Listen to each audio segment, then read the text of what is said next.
मैं म्हारी हर साल 10,000 की गृह लक्ष्मी गारंटी को वोट दूंगी। मैं 25 नवंबर को ईवीएम मशीन पर हाथ का बटन दबाकर कांग्रेस को वोट दूंगी। मैं म्हारी 500 रुपए में गैस सिलेंडर गारंटी को वोट दूंगी। मैं 25 नवंबर को ईवीएम मशीन पर हाथ का बटन दबाकर कांग्रेस को वोट दूंगी। गाँव शहर की महिला अब जिएगी सर उठाए, गारंटी है ये कांग्रेस की गारंटी है। राजस्थान के 2018 में हुए विधानसभा चुनाव में, यानी कि पिछले विधानसभा चुनाव में बहुजन समाज पार्टी ने 25 से ज्यादा सीटों पर सियासी गणित बिगाड़ दिया था। इन सीटों पर मायावती की बहुजन समाज पार्टी को जितने वोट मिले थे उतने ही वोटों से भारतीय जनता पार्टी और कांग्रेस के प्रत्याशियों की हार और जीत तय हुई थी।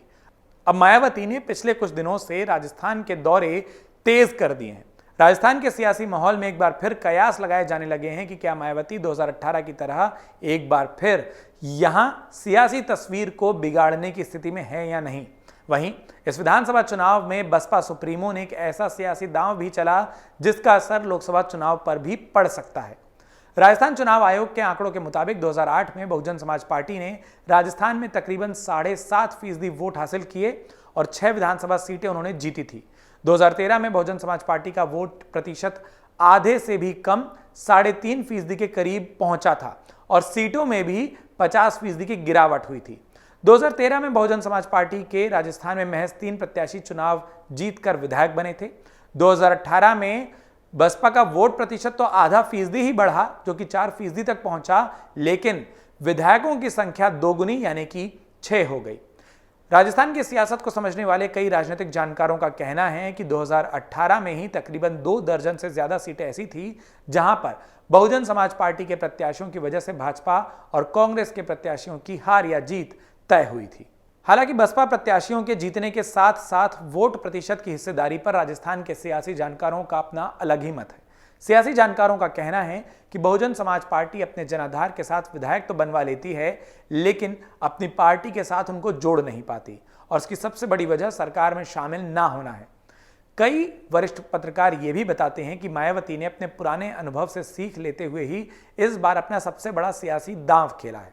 उन्होंने कहा कि मायावती ने कहा है कि अगर उनकी वजह से किसी की सरकार बनती है तो वो सरकार में शामिल होकर उनको समर्थन देंगी। इससे बहुजन समाज पार्टी न सिर्फ अपने प्रत्याशियों को अपने साथ जोड़े भी रख सकेगी, बल्कि आगे की रणनीतियों पर भी काम कर सकेगी। लेकिन कई विश्लेषकों का मानना है कि राजस्थान में क्या वैसी ही सियासी परिस्थितियां बनेंगी जैसी पिछली बार हुई थी, यानी कि किसी सरकार को बसपा के समर्थन की जरूरत पड़े। इस बात का फैसला तो चुनाव परिणाम के साथ ही हो सकता है। उससे पहले नहीं कहा जा सकता कि किसी को बहुजन समाज पार्टी के विधायकों के साथ की जरूरत होगी या नहीं होगी। इसीलिए इस बार बहुजन समाज पार्टी ने राजस्थान के चुनाव में मजबूत से दांव आजमाने की और एक सियासी फील्डिंग की भी पूरी कोशिश की है। राजस्थान के सियासी माहौल में बहुजन समाज पार्टी के 185 प्रत्याशी चुनावी मैदान में हैं। उनकी मुखिया मायावती ने अपने प्रभाव वाले क्षेत्रों में बीते कुछ दिनों में कई सारी रैलियां और जनसभाओं को संबोधित किया है और एक तरीके से अपनी पार्टी के लिए समर्थन की जो जमीनी मांग होती है उसको भी बढ़ाया है। कई सियासी या राजनीतिक विश्लेषक ये भी कहते हैं कि मायावती का अंतिम चरण में प्रचार करना समूचे राजस्थान का तो प्रभावित नहीं कर सकता, लेकिन जिन इलाकों में बहुजन समाज पार्टी अपना प्रभुत्व रखती है वहां जरूर इसका जमीनी असर हो सकता है। और अगर ऐसे इलाकों की बात करें तो धौलपुर, भरतपुर, झुंझुनू, खेतड़ी, करौली, गंगापुर, नागौर और लाडनू जैसे इलाके शामिल हैं। सियासी विश्लेषकों का कहना है कि मायावती ने इन इलाकों में रैलियां भी की हैं और यहां पर बहुजन समाज पार्टी का अपना सियासी जनाधार भी है जो इस रैली के कारण और पार्टी के पक्ष में जा सकता है। कई लोग ये भी मानते हैं कि दलित, मुसलमान और गुर्जर समुदाय को साथ लेकर बहुजन समाज पार्टी सियासत करती रही है और इस बार भी बहुजन समाज पार्टी अपने जितने प्रत्याशियों को चुनावी मैदान में उतार चुकी है उनमें इस जातीय समीकरण का भी खूब ध्यान रखा गया है। कई लोगों का कहना है, जो आंकड़े बताते हैं कि राजस्थान में तकरीबन 17.5% दलित मतदाता हैं। इन मतदाताओं के आधार पर ही बहुजन समाज पार्टी राजस्थान में कांग्रेस की सरकार में भी हिस्सेदारी ले चुकी है।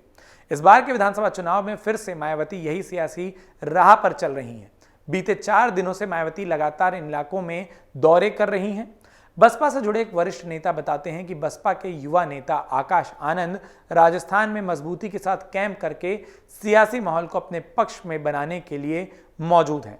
अब बहुजन समाज पार्टी की ये कोशिशें जमीन पर उनको कितना फायदा दिला पाएंगी, 3 दिसंबर को ये तस्वीर साफ हो पाएगी। लेकिन इतना जरूर है कि बसपा जिस तरीके से राजस्थान की सियासत में कुछ सीटों पर असर डालती है, अगर भाजपा और कांग्रेस के बीच एक नजदीकी मुकाबला हुआ तो बसपा राजस्थान की सियासत में तुरुप का इक्का साबित हो सकती है। अमर उजाला अब आपके टीवी पर भी।